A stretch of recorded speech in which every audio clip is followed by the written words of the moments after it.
Today's episode is sponsored by Crosscut Sewing. Located in Melrose, Massachusetts, or online at crosscutsewingco.com, Crosscut offers fun and modern fabric for all of your sewing projects.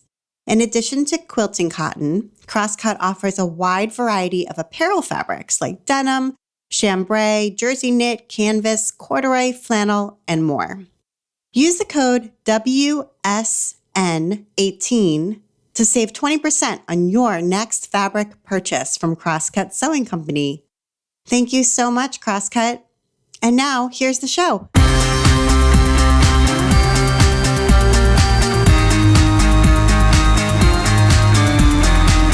Welcome to episode 114 of the While She Naps podcast. I'm Abby Glassenberg. Today, we are talking about YouTube with my guest, Melanie Ham. Melanie is a YouTuber and blogger who loves to create and share easy-to-follow sewing, quilting, and crochet video tutorials to empower your creativity. She discovered sewing shortly after graduating from college with an art degree, with an emphasis in art history from California State University of Northridge, when she found herself with more time on her hands after her husband joined the U.S. Army in 2007. Along the way, she picked up crochet because it was easy to travel with, and in the fall of 2010, made her first quilt. What started out as a way to be creative and stay busy turned into an obsession, and by 2011, she'd started a blog and a YouTube channel. She now has over 400,000 subscribers on YouTube with over 32 million views and has grown to include premium content on melaniesmakers.com, her website as well. After living in Alaska and Hawaii with the Army, she and her husband, Robert, her kids, their rescue puppy, and her trusty studio cat now reside back home in Los Angeles, where they are both self-employed creatives and enjoy spending time with their kids and extended family in Southern California's amazing weather. Melanie Ham, welcome. Hi, Abby. Thanks so much for having me. Thanks, everybody. I'm so excited to be here today. Yeah, I'm so excited to talk with you. I've watched you on YouTube for a long time, so I feel like I know you. I know what your house looks like. I know that's what happens when we watch each other on YouTube. And so I'm really looking forward to hearing a little bit about your story and also a little bit about how you've made that platform work for you. So as I said in the intro, I know you were, sort of interested in art in college and studied art history, but you weren't really a crafter, it sounds like, until you graduated and were an adult, which is sort of unusual. I feel like many people who are in this industry, started out making quilts or knitting when they were 6 years old or something like that. But you learned as an adult, which is kind of encouraging for beginners who are just tackling, learning to craft, and maybe helps you relate to them a little bit better. So you took a class at Joann's in 2007? Yeah. That was my first kind of introduction to sewing on my own. My mom sewed a little bit growing up, so I was sort of aware of it, and my grandmother sewed, and my great-grandmother, so I sort of knew that it was in our family, I guess. But I never actually did it. My mom never really taught me. She worked full time, so it was something she wasn't really able to do very often. And so I had some time on my hands, and I was so inspired by seeing Amy Butler fabrics and Heather Bailey fabrics online. And I thought, I would love to be able to make stuff with that. So I took a class the beginning sewing class at Joann Fabrics. That's great. I've actually never met anybody who that was their introduction, the beginning sewing class at Joann's. So that's actually really good to know. Like there are people who take that class and then take off and make this their career. Yeah, it was a great class. I highly recommend it. It was a great introduction for me. I think it gave me some of the skills that I needed to just get started, and I sort of just ran with it. That's the only actual formal sewing class I've taken. I've done some workshops and things since then, but it was great. And do you feel like because you did learn as an adult, it does help you to sort of understand what an adult learner kind of needs? Oh, absolutely. Without a doubt. I remember feeling all of these frustrations that I can anticipate them in a way when I'm teaching or when I'm sharing a tutorial, and I sort of know and I remember what was frustrating to me. And some of those little details that sometimes are skipped over in a tutorial because, it's a fine detail and overall it may not matter so much, but it actually can really make a difference when you're frustrated and something's not working right. For example, I was free motion quilting a quilt, my first one, and I was just having a terrible time with my tension. And it turned out that my bobbin was defective. So, there's some of these things that I remember trying every single thing, and I can list through all of those things, and it turned out it was something really random and kind of weird. And so I can relate, and I really understand what it feels like to not feel like you know what you're doing. Yeah. And how did you actually learn how to crochet? I took the beginner class at Joanne again. Another one. Okay. So yeah. Okay. That's so awesome. I did. Yeah. That one was a little trickier because I feel like it was only a 2-hour class. And I feel like crochet takes longer than that. Because at first your hands feel like Edward Scissorhands at first. You don't know where to put your fingers and the hook, and it's really odd feeling.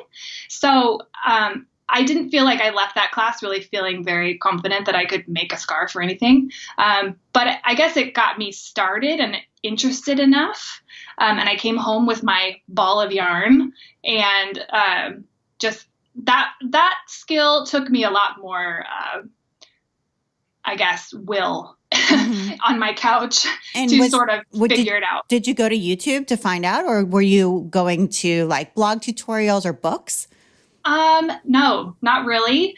There were some blogs that I was looking up, but I found it really difficult to translate the pictures into what I was doing, because crochet is a lot of motion to it. And I found that hard. And there were some YouTube tutorials at the time because this was 2009. So there were a few of them out there. But I ended up just sort of trying to figure it out on my own. Mm-hmm. Okay. Interesting. So, I just think it's interesting to hear how you learn and then how that translates into how you teach, because essentially having a YouTube channel that's instructional videos is a form of teaching online. So, before we dig into YouTube though, I want to stop for a second and talk about your family, because I feel like making video is a little bit of like a family business for you, which is really interesting. So your husband, who we referenced earlier, was in the Army, and he is a filmmaker, and your sister-in-law is also a YouTuber. So let's just start with your husband for a second. Can you describe what it is that he does? Sure. So in the Army, he made short form videos for the U.S. Army. So he was a combat camera and did lots of, stories about things that were happening, different missions they were doing. He was deployed to Afghanistan in 2009. That's why I learned how to crochet, because I was traveling all over the place that year. But he really did that for the Army, and he was already into video before the Army. So he sort of went in with that skill, and he was very successful doing that in the Army, and then decided to go to USC Film School. Thank you, GI Bill. And so he got out of active duty and went to USC Film School and graduated last May. And now he's out of the military, and he's working on a documentary right now. He's directing a documentary. So that's what he's doing full time now. And we'll link to his YouTube channel so people can see. I just watched like the little clip at the beginning. That's kind of like the introduction to his YouTube channel. And it kind of has a lot of different reels, like kind of sewn together. So you can see what kind of, get a taste for what kind of movies he was making when he was in the Army. And it's really, I was like riveted. So I want people to be able to check that out and see, get a taste for that. And then, so your sister-in-law, is that his sister? Yes. Okay. So she also is into film, which is funny. They have like a film family. Yeah. It's funny. Yeah. She's the one who encouraged me to start a channel. She and her husband came to visit us when we were living in Hawaii. And she saw I had sectioned off a spot in our living room, and it was my own little creative space. And I had all my sewing machine and all my crafts and all my fabric and a little hutch. And she was doing YouTube, and she was about to quit her job and do YouTube full time. And she was like, you should start a YouTube channel. And she was telling me some of her experience and how it had been going for her. And she said, you're already doing all of this anyways. So, put it on video and put it on YouTube. And she was the one who really encouraged me to do it. And she makes kind of like lifestyle, I would say sort of like women's interests, like more generally videos, like organizing your home. More beauty. Okay. Mm-hmm. Mm-hmm. Yeah.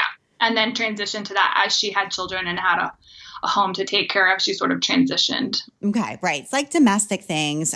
They're really nice videos as well. And so did you have any resistance? I mean, I'm not sure whether you had kind of on-air experience or drama, were in plays when you were a kid or anything like that. So I wasn't sure, if somebody said to me, oh, you've got all this crafty stuff, you should do a YouTube channel. I'd be like, yeah, no, I don't do a YouTube channel. So were you like, yeah, that sounds great. I love being in front of the camera. Or was there any feeling of resistance? Oh, yeah, a lot of resistance. I sort of was like I thought it sounded cool because I thought in the back of my mind it could be something I could do and earn a little extra money, which I thought was kind of an interesting idea that I could do from home with my kids. I knew that in terms of like equipment, I knew I had everything I would need. It wasn't like I needed to go out and buy a camera or buy a computer or, we had the equipment that I would need. And my husband, he does video. So that part of it wasn't scary to me, but the in front of the camera stuff was a big, big, big hurdle for me. I'm, naturally kind of a reserved and shyer person, and really trying to find how to have my personality come out on camera was really difficult for me at the beginning. When I would do intros and outros for videos, like no one could be home, even my husband. I would make him go upstairs and like close the door because I was so embarrassed. And I just was like, I just did it anyways and hoped for the best. But every time I would hit publish and put that out on YouTube, I was like sweating, and it was a big thing for me to have to get over for sure. Yeah. And then watching yourself, a lot of people, even people who come onto this show, they'll say, oh gosh, I don't know if I want to listen to myself. I cringe when I hear my own voice and that kind of thing. So, right, this involves editing the film and like putting the intro together with like maybe some music and then putting in the tutorial and probably editing out some pieces and putting the outro in. So you have to sit there and watch yourself over and over again in order to do that. Oh, yeah. I mean, I remember one video I was editing and I thought, man, can I please not say like every other word? You kind of start to critique the way that you say things, or the ums and the ahs and the likes and the, sort of those filler words that we put in. And, I remember being really annoyed with myself because I was trying to take some of them out to make the video flow a little bit better. So yeah, it's a kind of you learn a little bit about yourself, and there's definitely things you try to do to be on camera, and it's kind of a weird thing, but I think it has really helped me to come out of my shell in a little bit, in a way, I think. Yeah. And was there something that really motivated you to keep going? Because that it sounds like that was actually a hurdle, sort of being on camera, and it's sort of different from your natural personality, which is more reserved. But so you had to overcome that. And then there's, editing and preparing, and, YouTube comments are not always the nicest. Some people are just really rude in YouTube comments periodically. And so there's definitely things about it that are hard. And I'm just wondering if there was, something that was successful that really motivated you to say, oh, I really do like doing this. And, that was awesome. And I want to do it again. Mm-hmm. Yeah, I think at first I started to put some content out, and I got some really good feedback at first. And one of the things that was motivating me also was that online community. I'd been blogging for a little bit. I had a little Etsy shop. And so I had a very small online presence. But, we lived in Alaska, and then we lived in Hawaii, and none of my friends really that I knew in Hawaii were quilters or crocheters, or, I didn't have any friends really that I could talk to about that kind of stuff. Actually, that's not true. I had one friend that I could talk to about sewing stuff, but I really wanted that community. And I ended up teaching a class at a local quilt shop in Hawaii. So I ended up trying to find that community a little bit. But with the husband in the military, when he's traveling a lot, it's kind of difficult to have consistent plans. So having an online community was really helpful for me. And I loved seeing pictures of what other people were doing. And so I kind of craved that. And I felt like online video and sort of putting myself out there in my own projects and maybe helping some other people who are beginners too. I felt like that was a good way to kind of create some community and like online friends that I can hang out with and share some of these things that we're all learning together. Right. It's almost like you needed to be a person, like a persona, like a player in that, community, and that was the main motivator. So by making your own content, it's like you're a participant.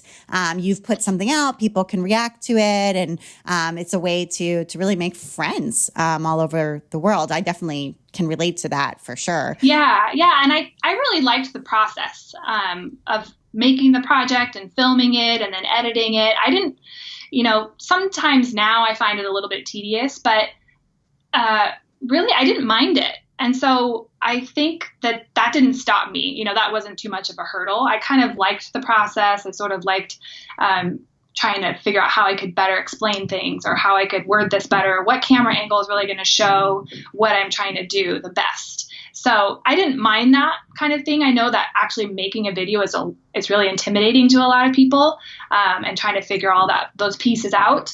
So that wasn't too bad for me personally. Okay. So that didn't stop me. It kind of helped me to continue also. And all of those videos, the early ones included, are still on your channel. So if people want to do, go digging way back, they can kind of see where you got your beginnings. And I really appreciate it when people leave their, sort of rough starts up on their blog, if it's the first blog post, or their Instagram when they were first getting started, or in this case on YouTube, because it's really, I think, very helpful to see the person's progression, who now you might look at them and so admire, their how professional and how much they've achieved. But, you'd be able to see like this rough video that was, maybe poorly lit and only had, this one camera angle, and you made a bunch of mistakes or whatever, and they're still there. It's really helpful. Yeah. I have not deleted one video, so they're all still there. Okay. So that first one, what was the first one about? Do you remember? I don't remember. I think, yes, I do. It was crochet. Okay. It was like learning, how to chain and how to do your single crochet, I think was the first one. Okay. Yeah. All right. And so what was your setup like at that time? And then tell us kind of what your setup is like now, as far as like equipment and lighting and sort of maybe even planning in advance of getting started. Yeah. So then I didn't have any lights. I just used, thankfully in my house where my sewing room was, there were 2 windows kind of on, walls that were next to each other. So it kind of had light coming from 2 different directions, which was really helpful. So I would always film during nap time, because that was when it was quiet. And the first video, I wanted to film it so that people felt like they were sitting next to me while they were learning. Like it was a friend that came over and they were crocheting next to me. And as I kind of did more crochet, I realized, well, that's a nice idea, but you can't really see what I'm doing very well. I really need to be closer on my hands and on those stitches to really be able to tell what's happening. So I used, my first camera was a T1i Canon hand-me-down camera, and it had HD video, but it didn't have the flip screen. So when I would set myself up in front of the camera, if I was in the shot, I would have to put tape down and sit there and like mess with my focus. So I'd have to go like back and see if I was in focus. And if not, I'd have to try to focus like on my chair and then go back and sit down and then test it again and see if I was in focus. That was like a really annoying thing that I was very happy when I got a camera that had autofocus, which I now have, which is the Canon 70D. And that camera, my husband actually won it in a video contest. So he gave it to me, which was really nice of him. Oh, nice. And then my husband had a tripod, so I used that. I just used the mic in the camera, and I edited on iMovie. So now I have a little bit nicer camera, I have a nicer tripod. I do have a ring light and several lights that I've just bought on Amazon. And I use a Sennheiser, a nice lapel mic now, and I edit on Premiere. So all of those things have sort of just slowly transitioned as I sort of got better at each one of the pieces. Cameras that you can get really close and really see good detail. But in the beginning, it was just sort of like, I'm going to teach you how I wish I would have learned when I was learning. And I think that resonated, and some of those early videos still get really good views. So, so I guess that's been the progression. I want to take a minute now to talk to the owner of Crosscut Sewing Company, today's episode sponsor. Here's Stephanie. My name is Stephanie Thiessen, and my business is Crosscut Sewing Company. Crosscut Sewing is a fabric shop and sewing studio located in Melrose, Massachusetts. We have a variety of sort of more fun and modern quilting fabric from manufacturers like Cotton and Steel, Art Gallery Fabrics, Robert Kaufman, Free Spirit, Andover, and Moda. In addition to quilting cotton, we offer a variety of apparel fabrics like denim, chambray, jersey knit, canvas, corduroy, rayon, and flannel. We also have a classroom, and sewists can rent the classroom by the hour and come and work here. We also sort of have a focus on teaching beginners to sew, and that's beginners of all ages. We like to empower new sewers to build a lifelong relationship with sewing. We want it to be fun and not frustrating, so we have everything here that you would need to take a class or come and sew in the shop. So you don't have to bring anything if you want to come here. We have an after-school program that runs 4 days a week. Our adult classes are sort of an open format, so people work on different things and learn from each other and use machines that they might not have at home, like sergers and cover stitch machines. And how did you come to open a fabric shop? Because I think it's so many people's dream to open a fabric store. So it's always interesting to hear how somebody actually did it. So it's kind of a funny story. I was a graphic and web designer, and I was working from home. And with my extra time, I would make things and sell them online, like on Etsy and craft fairs and things like that. So then I started buying fabric wholesale, and then I had extra fabric, so I sold the fabric online as well. And then I really started focusing on that. So I started as an online-only business a few years ago, and then it was in November of 2016 that the business was big enough to move into a retail space and start teaching as well. We are at 200 Green Street in Melrose, and online we are at crosscutsewingco.com. The coupon code is WSN18, and that will take 20% off of fabric. Thank you so much, Crosscut Sewing. And now back to my conversation with Melanie. Right. And I think, those early videos that maybe aren't so, sleek, they still get really good views because the content is what people want the most when they're searching on YouTube. They want the answer to their question that they've searched for. And so that video answers their question, shows them exactly what they're looking for, even though it's not such, high production value, as far as like lighting or, music or all of that kind of thing. And so it's an interesting thing to think through when you are starting something that maybe you don't have to invest and all of those pieces of equipment that you just referenced. Maybe just start out with what you can get, easily or inexpensively, enough to make something usable, but then as time goes by, you realize, oh, this is what I need, and just slowly upgrade each part. Yeah, that's exactly right. I mean, I didn't have a smartphone when I started, but I mean, phones now have better cameras than ever before. So you could easily start just doing that, and even the iMovie editor on your phone. There's so much technology that's happened that if someone really wanted to make video and really wanted to share their experiences, their creativity, you definitely don't have to invest a lot up front. And then it's best to sort of like see how you like it and then slowly as you kind of progress to just add on from there. Yeah, absolutely. Because what works for one YouTuber may not work for another one, because you have a specific way that you like to work and a specific kind of content that you need to present. And so it's hard to know whether you should believe somebody else's advice or whether it's going to really apply to your setup and your situation until you've sort of had enough experience to say, okay, here's my ideal. Then you go look for the product, Yeah, So, absolutely. Yes. Yeah. It stops you from wasting money, and also from feeling like, in order to do this, I need to make a huge upfront financial commitment, which is just not true.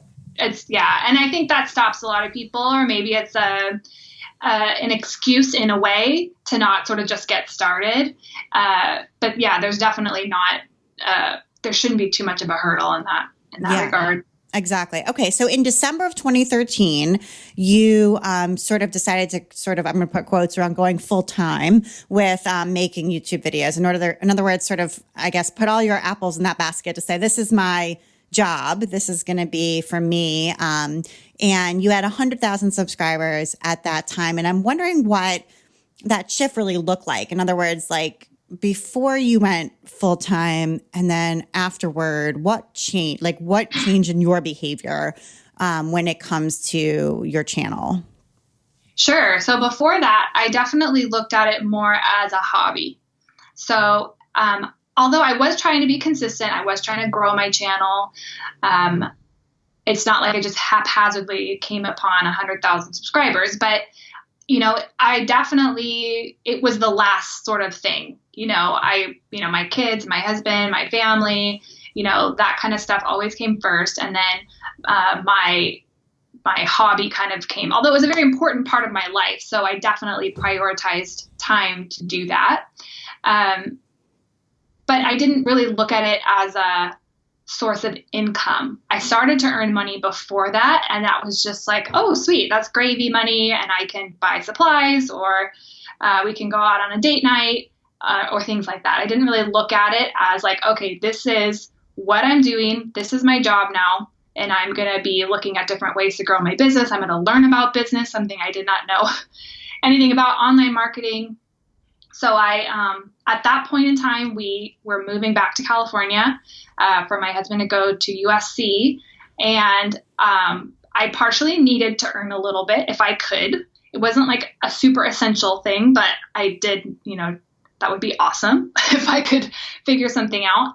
So I decided, well, I'm already doing this. Let's do this full time. Let's really prioritize it as my job. So I would set aside a certain amount of hours per day. I started researching how to grow your online business, how to have an online business. I didn't even know what a call to action was or any of that. Like, I didn't have an email list. I didn't really look at it that way beforehand. So I was a little behind, so to speak, because I just didn't see it as a business. I saw it as a hobby before that. So I really sort of dove in to try to learn about not only the creative side of owning an online business, but the business side and sort of some of the other things that go along with it.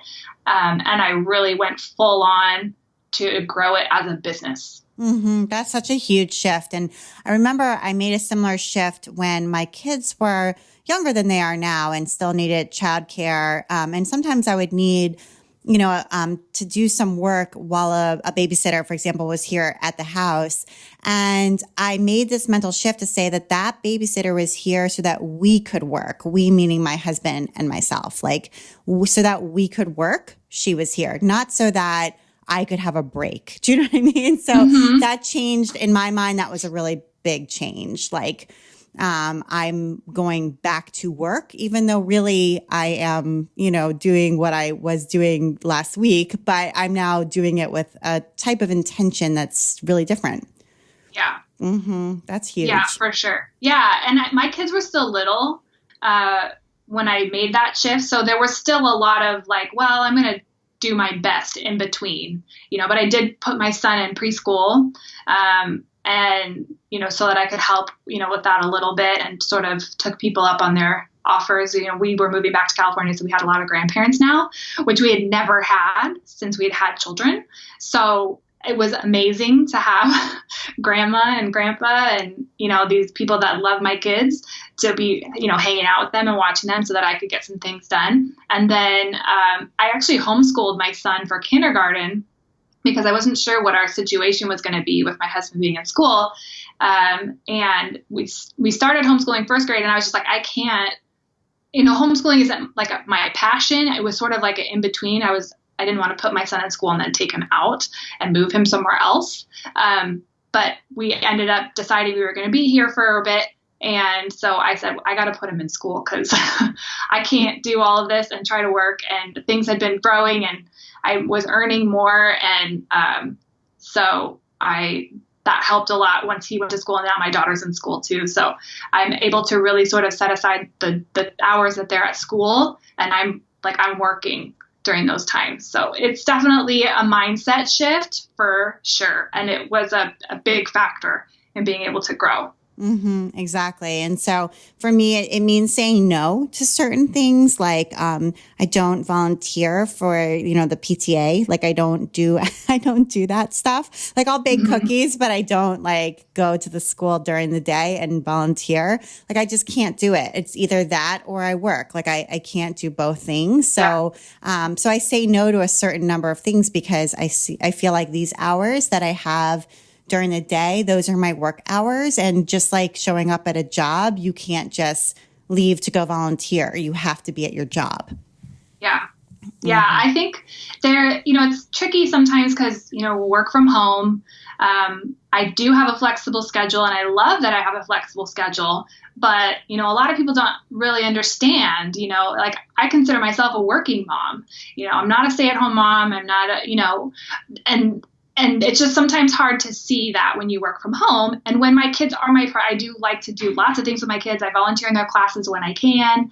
But I do really have to focus and set aside those work hours to work because that's part of, earning for our family. And I love it. And it's part of what I want to do. So, that's sometimes tricky because I can do certain things during the day, but it's just, making those choices clear and letting people know kind of what's going on. Yeah, I think it can even be more challenging too, because the work that we do when it comes to sewing and crochet and decorating, even that kind of thing, it is very domestic. And so it doesn't even seem like work even more. You know what I mean? It's like, not only are you working from home, but you're making pillows for the couch. It's like, I know this doesn't look like work, but this is my job. Okay. It is so true. Yeah, it's confusing. I think it's confusing for including people in my own family sometimes. Yeah. It's like, this is mommy's job. I know it doesn't look like a job. Okay.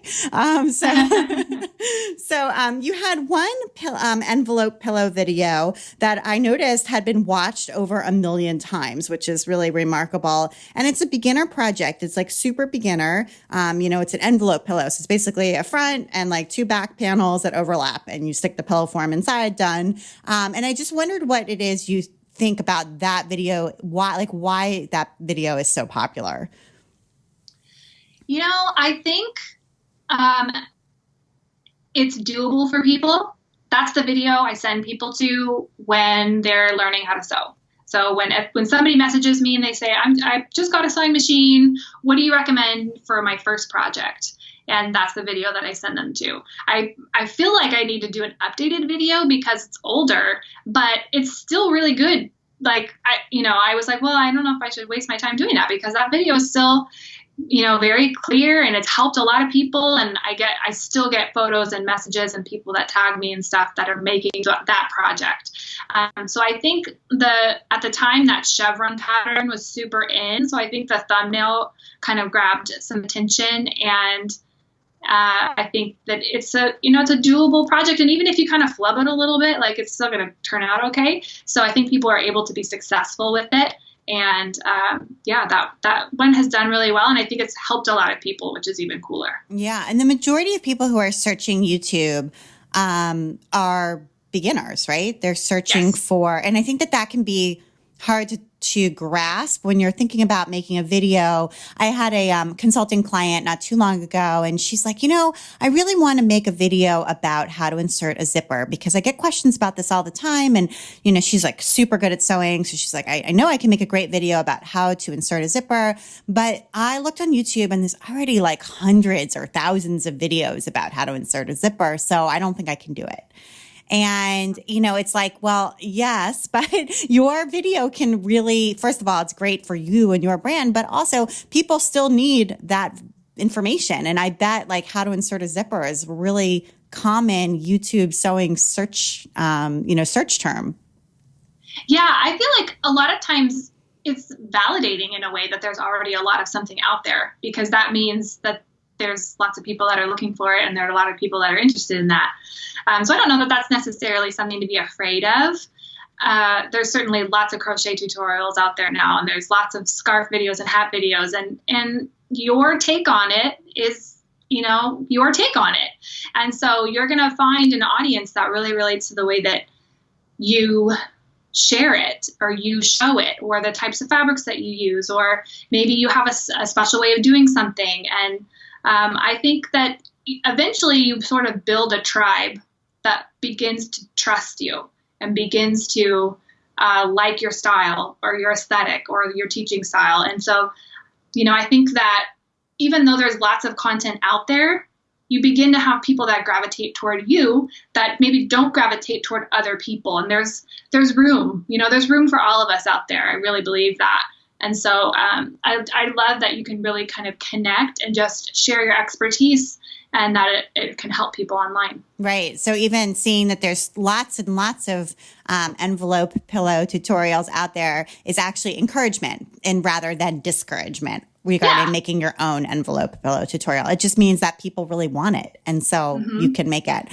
So that's a good way to look at it. And I know you've done some work with brands, both making like sponsored videos where they're paying you to use their product, for example, in a tutorial video, or their tool or whatever it might be, but also in creating videos that you then give to the brand, kind of like work for hire, where you make a video for them that they can then take and use on their own site or on their own YouTube channel or wherever it might be. So I just wondered if you'd want to talk a little bit about those deals, maybe how the first one came about and how you kind of approach doing sponsorships.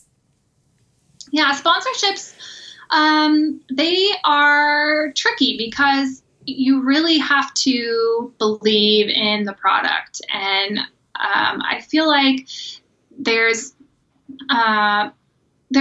room for error on my part with some of those, because I want my tribe to trust me, so I say no to a lot.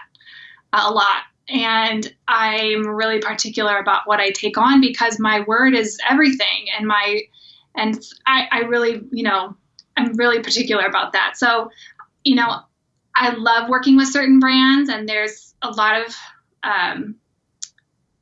of creativity that can be had with if a brand says, oh, we'd love for you to use this yarn in a project, just like let us know what you want to do.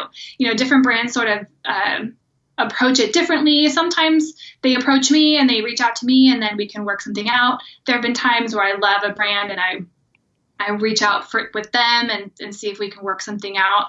A lot of times it's just pretty organic, and, I don't always try to go after those too much. While it is, the money is good, sometimes you have to say certain talking points or you have to do certain things, and there's a big, there's an editing process, and sometimes that can kind of kill the creative process for me a little bit. At the same time, I love being able to share and promote the products that I love and I'm using anyways. So, there's a part where you're really sharing and you're helping the company and the company's helping you and you're helping the people, and everybody wins. So those are the kind of brand opportunities that I like the most. Right. Because you really need to think about yourself in that role as like almost like a freelance member of their marketing team. You know what I mean? So you have to sort of see yourself that way and think about whether that is what you want to be doing with your channel, you know? So yeah. And I'm wondering if have you ever taken on, maybe even early in this process, a sponsorship that like as you were doing it or after it was finished, you were like, I'm never going to do something like that again. Like that was not fun. I mean, there's things where I learned at the end. I was like, it was all right, but I'm not sure. I think in the next time I will change it and do this instead. Or, sometimes the brand is very particular about what they want. And, there have been a couple times where I've started to go down the road. And if a brand is really particular about what they want, I need to probably back out because they want to change my copy, or they want to do, kind of massage my stuff too much to fit their agenda, which I understand completely. But there are times where, I just have to make sure that I know where my boundaries are. And there have been a few times where, as I was learning all of these things, that I let that boundary go a little farther than I was in the end, as looking back, like, maybe next time I would do that a little bit differently. And that is, one of the reasons why I started doing my premium courses and my paid courses and quilt-alongs and some of these other things that I do, because I didn't want to have to rely on all of that. I didn't want to rely on brand deals in order to pay my bills.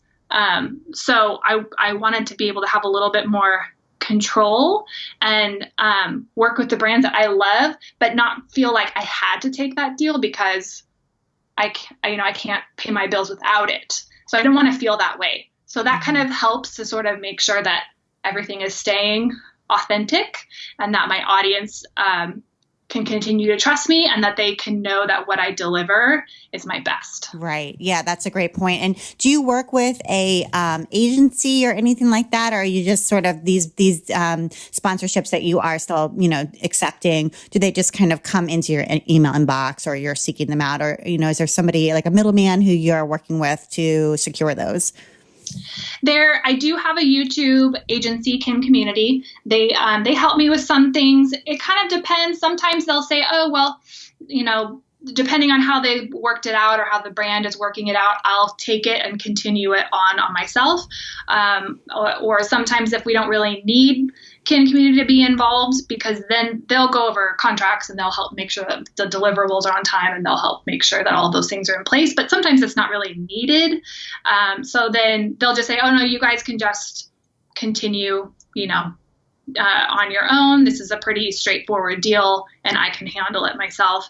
There's other ones that if my management company brings me the deal, that they have a lot more kind of things that they have to do for that. So then they take care of it. So it would be probably half and half. Okay. I just handle it. But there is somebody that I have, if I'm concerned about a contract or I don't know, or I have a question, that I can talk to get some clarification or get some advice. Okay. And that's somebody at King Community that you can bring that contract to, which is really helpful, because anyone who's been doing this sort of work for any period of time knows you actually have to really read the contract and understand what it means. Because I think all of us have signed things that later we were like, wait, what? What? Yeah. I agree to what now? And that's certainly happened to me. I think it's probably happened to everyone. And so you get, wise and realize that you need to really understand it. Yeah, there's a couple things that's like now to look for, like who owns the content in the end. There's a couple things, I'm going to own it still, right? Let's just make sure that that's clear, or things like that are like, no, these are the biggies that are really important. And these are the things that are, just sort of preference. Right. And as your confidence grows too, you're not as afraid that if this deal falls through because you're insisting on certain terms in the contract, that's the end of everything. Like, life will go on. There'll be more opportunities. So you can. Exactly. There have been times where I've said my rate and, a company's like, okay, well, that's not really in our budget. So we're going to pass on this opportunity. And it's just like, okay, that's awesome. And that doesn't mean that I should try to lower my rate to fit it in their budget. That just means that now I have time to do something else and more things will come along. Exactly. And also maybe down the road, their budget will change and they'll come back. So there's, those opportunities the door is never shut completely. So I think Totally. that's really helpful. Okay. And so you also send out an email newsletter, which we talked about earlier. You were saying when you made that shift to becoming a full-timer, and seeing this as your job rather than your hobby, at that time, you did not have an email list, and that now you do. You have a newsletter you send out twice a month called Cali Stitching, Cali being like California, where you live, and you have a lot of subscribers. I think it was like up above 20,000 or above 25,000. So can you talk a little bit about your email newsletter and sort of why it's important to your business, or how you use it, and how much you think it contributes to your business's success? Yeah, email communication is just, I didn't know that it was so important when I first started, and getting an email, like capturing it. I'm like, what? Like, I know that's a thing, but like, how do you do that? And I started a Mad Mimi account, and initially I would just send out my blog posts as an RSS.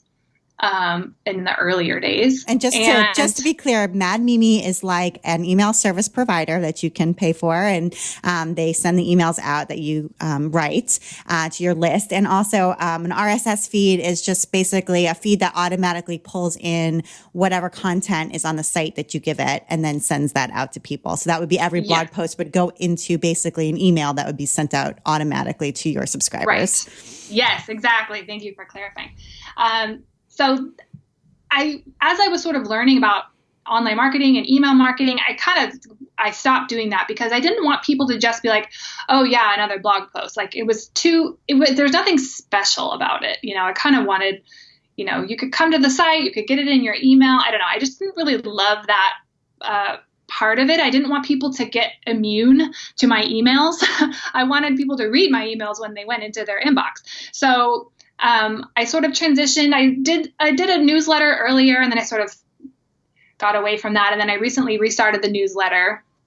I've been bad. I need to send out a newsletter. I got a little slow over the holidays, but the newsletter is a place where I can kind of compile everything and send it out. It's something that's of value. It serves my audience. They open it because it's special. It's not, every single blog post is going out. Hopefully there's some information in there that it's some of my recent projects, some recommendations, some maybe a new course I have for sale. I have some affiliate links in there, so it can also help to generate some income.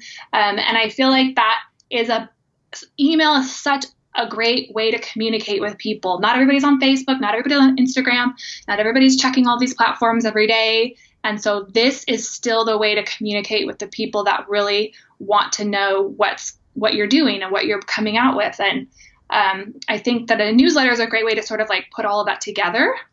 And then I also do other emails and other, if I have a new course, or like a sales email, or just like a, hey, how's it going email. But the newsletter is something that's really valuable. And I think that the audience really relates and likes that. Yeah, absolutely. And those people are golden because you can reach them directly. So when you do have a sale or a new course or something like that, at least I found that's such an effective way to get those customers who might want it the information they need to get it. So it's really, really helpful. I've had people too that save them and then go back and refer to them later too. So it can also be a good way to sort of bookmark things and kind of come back to it. Mm-hmm, absolutely. So, okay. So we've got all of your income streams. You have the courses, which we're going to talk about in a moment. You have the sponsored content, which we already discussed. And then you have affiliate revenue, which, if you're using a certain product or something like that in a video, you can put that affiliate link in the notes below the video, and people can click over and you make a little cut of each of those sales.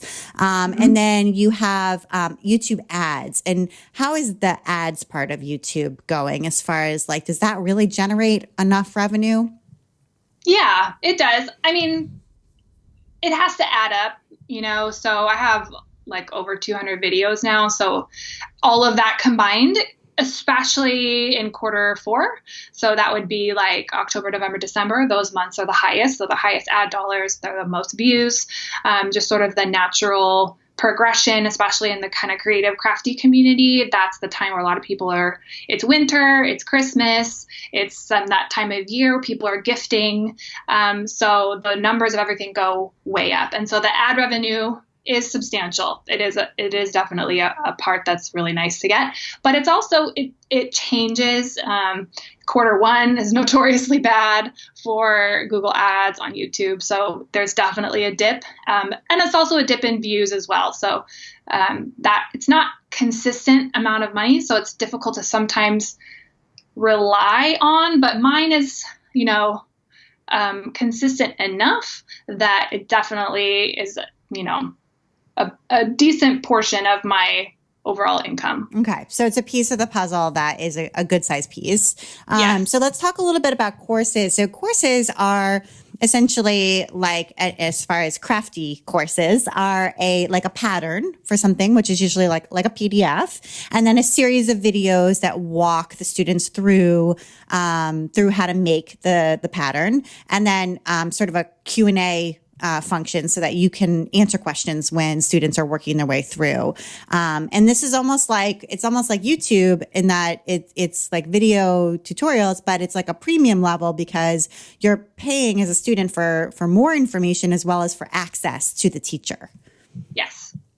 Okay. Yeah. And you have a couple of those and some new ones coming this year. And they're hosted on your blog. Is that right? Well, they're hosted on the premium site that has the secure login and all that. So that's melaniesmakers.com.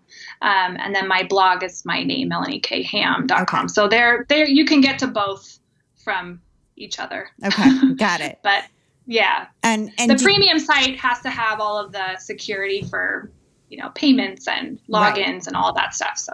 Okay. And do you feel like this was a really good move for you? Like you were saying, it sort of frees you up from being dependent on other brands' money, maybe, allows you to have more consistent income than ads, or, it just kind of gives you some control, some independent control of what's going on. Yes. Yeah. It's been a game changer for me personally, to be honest. And it's something that, it's more consistent. I have more control over it, but I can also dive deeper and help my makers more. So I can do series of videos. I can break things down into smaller bits. We can add a video. If someone's feeling frustrated about a certain part, I can make them a video and put it in the course, or I can respond to their comments a lot easier. It's, on YouTube, it's really difficult to respond to all of those comments. And most of them don't, they don't even check their messages that they got a reply or don't really care that much. So the people, I really want to prioritize that kind of interaction on people who really need that extra kind of help, just to kind of be more successful. And I can go a lot deeper. I can be more thorough. I can be more helpful. So I feel like it's a better way to sort of take care of my people. And I've really enjoyed doing that. I have a quilt along that I usually do 1 or 2 times per year with actually the group, and we all do it together. And then I'll close it down and I'll reopen it later on because all that content is there. So then I'll open it back up for people to purchase it. But I'm not actually doing it with them, but all the content is there. There's smaller, really easy quilt tops. There's some crochet ones. So there's varied courses that are available, and I can kind of tailor them to take care of my tribe as best that I can. So I've loved that part of it. And you've also added doing Facebook Live as well, which is we're talking about sort of all these different applications of basically teaching online through video. So what do you like about doing Facebook Live, and how does it compare to doing YouTube? Facebook Live, I love Facebook Live because it really has the ability to connect with your audience real time. So you can answer their questions right then and there. They can see you and they can connect with me in a way that's not edited. So on YouTube, all my videos are edited. If I say something goofy, like I edit that out. Or if I mess something up, then I edit it out and I make it really streamlined because that's sort of better for that platform. But Facebook Live, it adds the sort of community interaction. We're hanging out, we're chatting, we're at, coffee. I'm going to show you how to do something. And then I'd love to hear what you guys are working on this week. And sort of that live interaction. I've messed up before on live video, or, the dog has come in and knocked something over. And that's part of like the charm of it being live. It's like, you're a real person and we can talk, and we can talk about fun, crafty, creative stuff. And it's just a really fun community. And I love doing that. And my group has responded really well to it. And I can also, if I have a new course available, I can make it available on the live stream, and that it's almost like a webinar. So it kind of can help with some income generation as well. Right. So you're saying that you can kind of put the link to the new course in a comment right below the Facebook live stream, so people can hear about it from you directly on the live stream and then click over and purchase the course. Right. And they can ask me questions about it. It's showing what it is, how I did it, what you get for it, what I made, here's what we did. And then people can ask me, well, does it have this? Does it have that? And I can answer them directly. So it makes it so that people really understand exactly what's happening. Mm-hmm. Okay, great. And I wondered if you could just give us, I have two more questions. One of them is just to give us some general tips for YouTube success. So if someone is kind of wanting to dive into YouTube now, you're a YouTube veteran, you've been on there for a long time, had a lot of success. So maybe tell us what like a channel trailer is. And that was actually the word I was hunting for earlier when I was talking about your husband's YouTube channel and how you can kind of watch his channel trailer, which is the beginning little piece there. So tell us what that is, why it's important, and maybe a couple other like sort of basic YouTube tips that people should know about. Yeah. So YouTube changes all the time. So there's different ways that, people say to optimize things, but at the base level, the bottom line is video that you can see and that you can hear. So make sure your camera isn't shaking. If you're using your phone, put it on a tripod so that it's still. Make sure you can hear you. So even if you're using the phone's microphone, make sure it's quiet. There's not like crazy noises happening in the background, so that you can be as clear as possible and talk so people can hear you and see what you're doing. So those are kind of the big things. Try to edit things down to make them very succinct. A lot of times shorter videos do well on YouTube in terms of like getting started. And then you can go a little bit longer because watch time is really important on YouTube. So the more watch time you have, the more things will rank. So then longer videos aren't necessarily a bad thing. Just make sure that you're kind of trying to keep people all the way through and they're not dropping off too early. That's something to sort of keep in mind. And to be consistent. That's something that's really difficult for a lot of people, but if you can at least create some sort of a schedule, or be at least, even if it's just one a week or one every 2 weeks, just so that there's constantly maybe something new that just came out or is about to come out. And that helps to sort of create a community that's expecting new content from you. Also, channel trailer is really good to introduce people to your channel and what you do. Mine's a couple of years old now. I have plans this year to make a new one, but it just kind of gets an introduction and it encourages people to subscribe to your channel. And once they subscribe, then they'll get maybe an email if they've opted in for that, an email when you have a new video that goes up, or they'll get a notification when you have a new video. So it helps to, doesn't necessarily mean that all those people are going to watch your videos, but there's a bigger chance that they will, so that then you can get engagement, you can get questions, comments, thumbs ups, shares, and all of that sort of engagement that's really important to help your video rank and also to help kind of build a community on YouTube. That's great. And I subscribe to lots of YouTube channels, and I really encourage people to do that because you'll enjoy YouTube as a user more if you subscribe to channels. So whenever I watch a video that maybe somebody linked to from Facebook, or, I read about on a blog and clicked over to watch and I like it, I will then subscribe to that maker's channel. And that way, when I go over to YouTube, you can just scroll through your subscriptions and the latest video made by all of the people you've subscribe to will show up. So that's very helpful to me. And, I like to link to a video in my newsletter each week. So I will just go over there and be like, well, what's new? And then I can see what Melanie's made because it pops right up.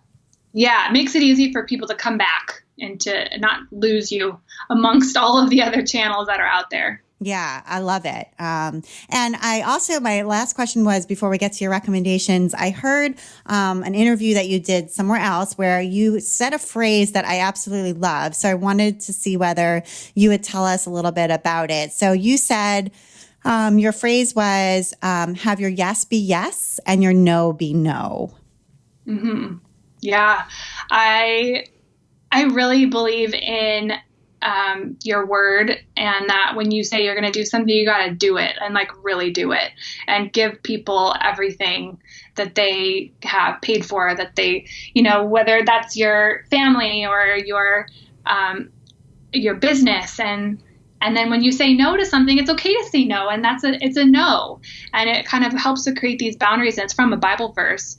But it's something that I really feel like helps me to sort of, have integrity in my business and integrity with my family, and to, you don't have to say yes to everything. Please don't. Please do not say yes to everything, because you'll just drive yourself crazy. And it's okay to say no, and it's okay to focus and prioritize, and just like give people everything that you possibly can when it is a yes, when they've invested in you, when you've invested in them, just to give them everything, to over deliver and to really bring it home and just do the things that you say you're going to do. That's great advice. Okay, here's your recommendation. So the first one was Big Magic by Elizabeth Gilbert, which it sounds like you listened to on audiobook. Yes. I listened to this. I was painting my daughter's room this past week. And so I was listening to this book on audio while I was doing that. And especially the first half, I thought there were some really great nuggets in there about creativity and inspiration. And I thought it was really kind of fun to listen to and to sort of think through creativity and having, one of the things she says is a lot of times, quote unquote, tortured artists, people say that they are a genius. And in the old days, we used to refer to it as they would have a genius. And so sometimes even thinking about certain things like your genius can kind of, it's not necessarily part of you, and you can separate yourself from it and just make something and not have so much pressure on yourself because people say you're a genius, with some of these amazing artists. And there are just some little nuggets that, that the way that she sees things about inspiration, I just thought it was really, it was fun to listen to. It was just like, it was a treat. Mm-hmm. Okay, good one. And you also signed up, and I love this, for hula and Tahitian dance lessons, which you said is something new and scary. Yes. Oh, so scary. We had a recital in December, and I was, quite nervous about standing up there in my coconut bra, with all my hula sisters. We're like, most of us are moms, and, it's been really fun. My daughter was born in Hawaii, and so she really connects with Hawaiian culture, and she just loves everything Hawaiian. And so she wanted to take hula lessons. So I found a local place that had them. And so I signed her up, and the class right after hers is a lot of the moms that do it too. And they take classes, hula classes. And my daughter was begging me to do it. And I thought, okay, I kind of don't want to, but it kind of looks fun, and it would be an extra workout for the week. So I did it, and it turned out that I really liked it. It's like a family. Everyone's so friendly and nice. And I've been really enjoying doing it, and it's been fun to be creative in a different way. I feel like it sort of makes my brain sort of switch to something else that's still really fun and creative, and it's music and it's dance. So it's just been really fun. I think it's helped me personally and helped my business to even just grow in another area of life. Yeah, that's awesome. That's really, really good. So, okay. And your last one were products by Clover, and I love their products too. They're crafty products. Yeah, I love Clover. They've been really great to me. They send me stuff all the time, and they're just a really nice company to work with. And I love their products. That helps. And I reach out and I ask them, I say, I need some more pins. I want to do some giveaways. And they're always super, super generous with that kind of stuff. And they're, if anybody's ever asking me like, oh, I want to get some sewing supplies or whatever. And I say, well, if they have Clover, go with that. It's a good place. It's a good trusty brand. And there's lots of other great brands that sell similar things too, but it's sort of like a go-to. Like if they have it, I probably will reach for theirs. Okay. That's a good one. Thank you so much. Well, Melanie, thank you for taking the time to be on the While She Naps podcast. I really enjoyed talking with you. Thank you so much for having me. And you've been listening to the While She Naps podcast. I'm Abby Glassenberg. Visit my blog, whileshenaps.com, where you can sign up for my email newsletter to get the best in sewing, blogging, and small business delivered right to your inbox each week. Today's episode was sponsored by Crosscut Sewing Company, located in Melrose, Massachusetts, or online at crosscutsewingco.com. Crosscut offers fun and modern fabric for all of your sewing projects. In addition to quilting cotton, Crosscut offers a variety of apparel fabrics like denim, chambray, jersey knit, canvas, corduroy, flannel, and more. So go use the code WSN18 to save 20% on your next fabric purchase and treat yourself to something. Thank you so much, Crosscut Sewing. And if you enjoy the show, tell a friend about it. Thank you so much, and I will see you next time.